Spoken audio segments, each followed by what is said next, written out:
Hello, this is Jaden Martin, and I'm going to be teaching you how to make two different types of tea.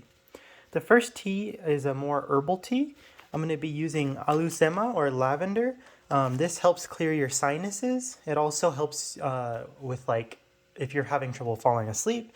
It can help you get a little drowsy and help you get some rest. And then I also have some chamomile here, which works well as an anti-inflammatory. It helps me a lot if I have muscle soreness or if I'm cramping up a bit, but it also helps the people in my family when they're on their period and they're having those sort of cramps too.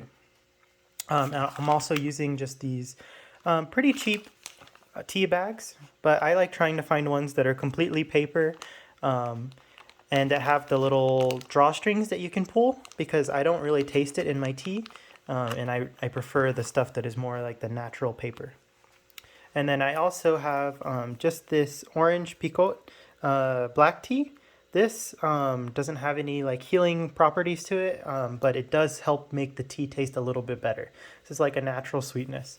But yeah, even though it is sugar free, this kind of helps with the taste a little bit, and it makes it, to me, taste kind of sweet. And then the last thing we'll be using is a mortar and pestle. This is an optional step. You can also kind of crush it in your hands, but one of the things we're taught is that it's important to agitate your herbs before you use them so that those oils and vitamins and everything come out of them. And to me, honestly, you make a much better, much stronger tea if you use a mortar and pestle.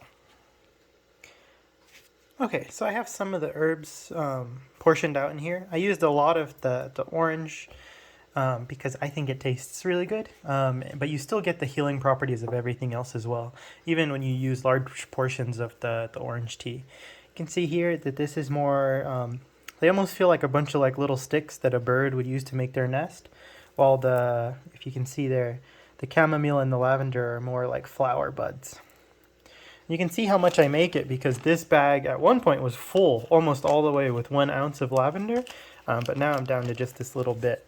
And like I said, I make this tea a lot for if you're feeling really sore and you need to relax a little bit, or if you've got some of those kind of cold and flu symptoms and you're clogging up a little bit. I know this time of the year I get real bad allergies. This works better than any medication I've ever taken, honestly. The alusema really opens up your sinuses, and it's good to take those big, long, deep breaths while you're doing it.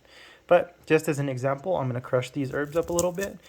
Especially when you have herbs that are a little more pointy and everything, you want to make sure you're grinding those real fine, or else they'll poke holes in your tea bags. And then you get that big release of herbs into your drink, and it makes it harder to drink.